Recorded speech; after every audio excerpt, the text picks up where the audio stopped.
Welcome to the Franklin Crocker Show. My name is Franklin Crocker. I'm going to be your host, your guide, your trainer on the automotive road to the sale as I see it fit. All right, just a little recap. We spoke about, in the first session, we spoke about the meet and greet or first impressions.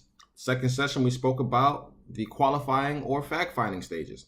This is going to be combined the third and fourth stage together, which is going to be the vehicle selection and the presentation of the vehicle. So let's move on. All right, selecting the right vehicle.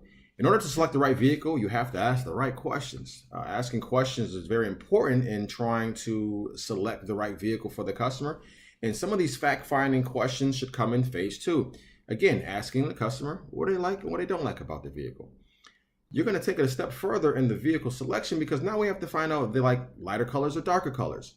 You always want to sell what you can see and don't see what you can sell. Know your inventory. A lot of times as sales consultants, we don't know our inventory. We don't know what's out there. We want to make a suggestion to a customer. If I don't have that customer or that color, Mr. Customer, what if I can find you the color? We don't want to do that. We want to sell what we can see right then and there. It's very tough to spot a locate. Almost impossible to spot a locate. Sometimes you can do it, but you don't want to do that. You want to sell what's in your particular inventory because it's an easier opportunity. We don't want to give a customer time to think about something else. Because again, if you don't have it in your inventory, you have to go find it from somewhere else. There's other opportunities. Another customer or another dealership can actually sell them a car from somebody else. They talk to another salesperson. So we don't want to have that. We don't want to have that time lapse. We want to sell what we can see. Go right in your inventory. Ask lighter colors or darker colors. If you're fortunate enough to have an inventory all in one place, walk them outside, show them the vehicles, show them the colors you may have. Because sometimes the customer may come in on one particular color, but they see another hot color on your lot, and guess what? They'll switch themselves. So again, you can see that. The customer may also do something else. They may say, oh my goodness, this color is hideous. That's great as well. So now you're getting the feed in. You're getting the hot and the cold of the customer, which will help you down the road once we get to the presentation and once we also get to the trying to close the deal. So again, know your inventory. Take them around the lot. If you don't have an inventory that's in one place, have a color swatch at your desk or somewhere in the dealership that you can show them particular colors. You can also go online.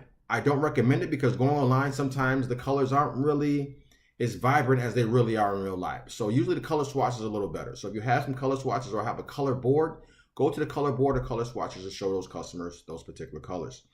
Again, you want to find their hot spots. You want to find out what they like and what they don't like about the color, about whatever it is.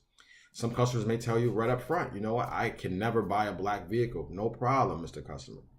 Mrs. Customer, we want to make sure we're not going to show them a black vehicle. We're going to show them something else besides the black vehicles. Now when we get down to the presentation of the vehicle, this is very, very important. A lot of times we don't want to present something. A lot of times we want to just think the customer knows everything about the vehicle because they went online and they did some research. That's great.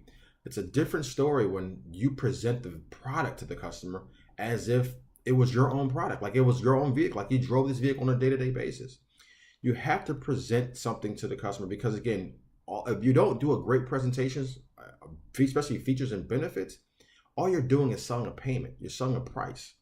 You have to sell more than a price and payment. The customer has to know why they're buying or interested in this particular product. So you want to give them a features and benefits, a world-class, first-class presentation of whatever you're trying to sell them. You want to start off sometimes underneath the hood and work your way around. Sometimes we don't do it because we're scared the customer's going to ask a question. Know your product. And if you don't know the answer, tell them you don't know that answer.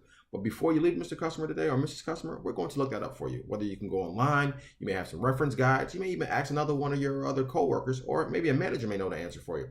But definitely table that question and let them know you'll get back to them on that.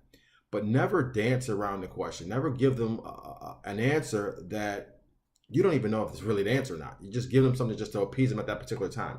Because again, if they find out, if they're asking you a question knowing they have the answer already, just to see what you know, you're going to turn them off at that particular point. So again, you never want to do that. Just table the question. Mr. Customer, I don't have the answer, or Mrs. Customer, I don't have the answer to that.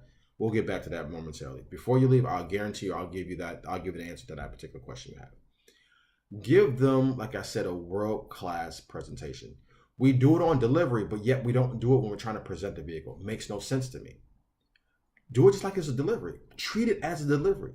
Go over every single button in the vehicle. Go over every single option in the vehicle, because by doing that, it allows you to actually get the likes and dislikes off the customer before you even go further. Sometimes we're scared to say something about a particular product because we know it's missing something. For instance, happens all the time with spare tires. Sales consultants get scared to tell the customer does not have a spare tire. Why? Because customers are typically have a spare tire in their vehicle and they're not used to not having one. It's not a problem. The car doesn't have a spare tire. So won't you rather get that objection up front right now versus waiting to the entire end? Customer says they like the vehicle, they don't deliver, they find out it doesn't have a spare tire and they say they don't want the vehicle anymore. Why go through that pain? Why go through all that? Because you think you can dance around that question and appease the customer to make them take delivery of the vehicle? Yeah, they may take delivery of the vehicle, but guess what? They're a dissatisfied customer still at that point. They may like the payment, they still might like the car, but they're dissatisfied. So they may write a review to the manufacturer. They may write a review to your dealership that the salesperson didn't tell me about this until the absolute end. They wouldn't provide me with X, Y, and Z. We don't want to do that. Handle everything up front. I tell my sales consultants this all the time. Don't be scared because you have nothing. You have nothing at all. The customer has not said, yes, they want to take the vehicle, so you have nothing. So present it as you have nothing. You can't lose something you don't have.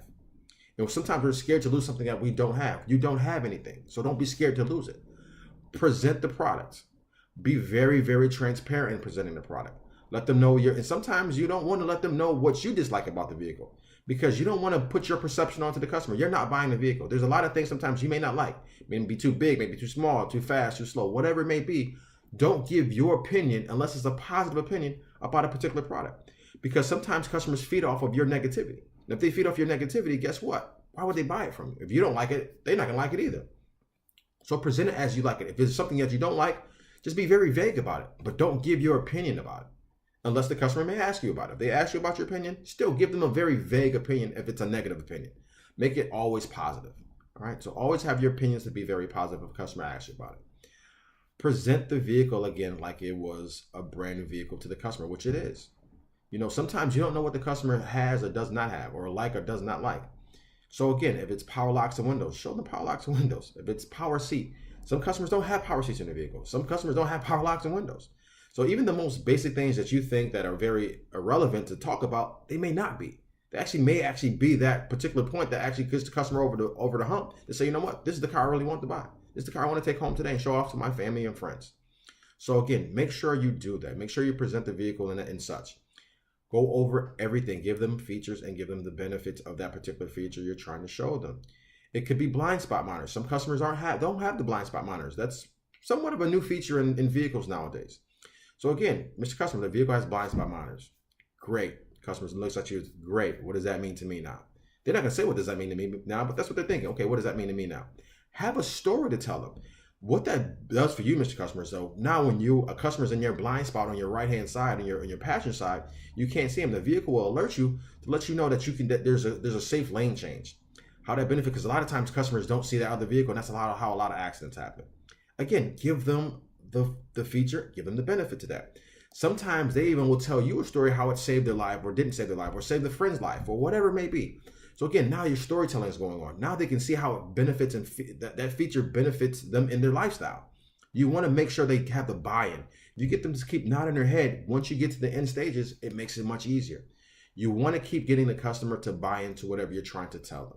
If you can keep doing that throughout the process, it makes it much easier for you to obviously get to the end and sell the particular product. Because now we know what they like and what they don't like. So now when it comes down to negotiating the numbers, Mr. Customer, you told me like X, Y, and Z about this vehicle. You told me like this. And again, you can see how passionate they were when you told them about that particular feature or benefit of that car. So again, you have to use their emotions in order to sell them. So you have to, in order to get them to get emotional about it, you have to present a bunch of things to them because you just never know what's going to be their hot spot and their cold spot. So again, this is going to end this session about the vehicle selection, the presentation, and then we're going into the 5th stage in our next section. Again, if you have any questions or any comments, please email me at franklin.crocker@gmail.com, or you can subscribe at the bottom down here somewhere and go on to the other sessions. Thank you again for your time and efforts. I greatly appreciate it, and we'll see you next time.